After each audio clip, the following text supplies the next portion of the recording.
So today I'm making an aubergine dip, a smoky aubergine dip caused by the grilling of the aubergines until the skin's charred, and then you peel it all off and discard it.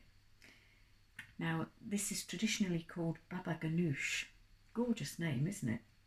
So just running through the ingredients, I've got 2 aubergines that I've pre-grilled and peeled when they're cool so you don't burn your fingers.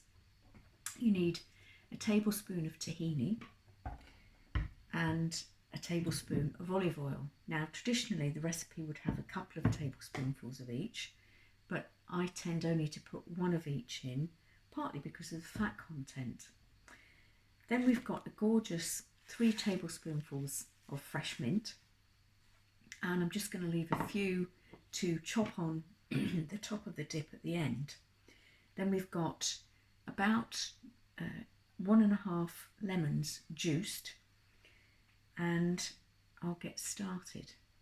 You can, if you want, put pomegranate seeds in the top of the dip once it's done, as a sort of ornamental decoration as well, and to eat, of course, because they're really rich in beautiful antioxidants. So aubergines are high in fibre, and that's useful because it helps steady blood sugar because of the rate it travels through the gut. They've also got some nice ingredients like manganese, potassium, and the skin, of course, when you use the skin, is rich in polyphenols, those kind of plant compounds that we really don't know very much about yet, even still. So there goes our mint. There's our aubergines in the blender. You can, if you want, mash all of this down with a fork and of course have chopped the mint and so on. But I'm a bit of a blender girl, and so here goes with the nice tablespoonful of tahini. And actually I'm going to put a little bit more in because I tend to use, as you perhaps saw the other day, like my granny's tablespoon, as it were, or not my granny's tablespoon, my nana's tablespoon. So then we'll pop the lemon in, and very quickly do that, just with the lovely Joseph crusher. And I think I should have lifted this down off of its motor so that I can actually reach it. That's what I usually do, being vertically challenged. Anyway, we'll pop the juice of these 3 in.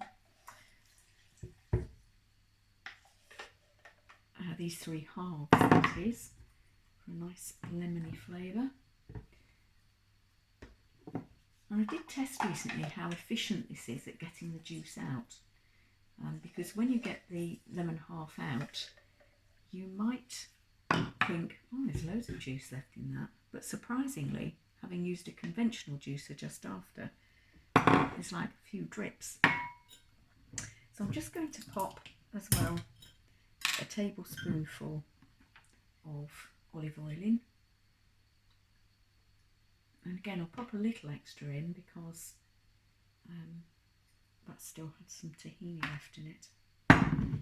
Then of course the all important, I think I forgot to mention those just now in the list of things that we add, all important 2 cloves of garlic. Can't avoid those. I'll just put the lid back on the olive oil and also on the tahini, otherwise they'll be oxidising like crazy. And then switch the blender on. So I'm probably going to need a plunger for the blender again, just to get this lot to go down. So please excuse the noise. Start it off slowly and start to push everything in, particularly herbs.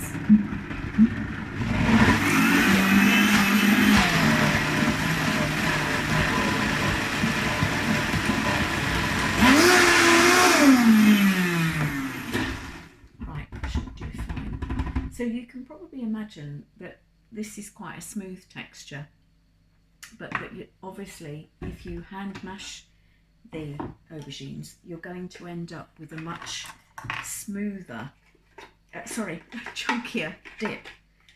So again, this is delicious with salads or on a salad.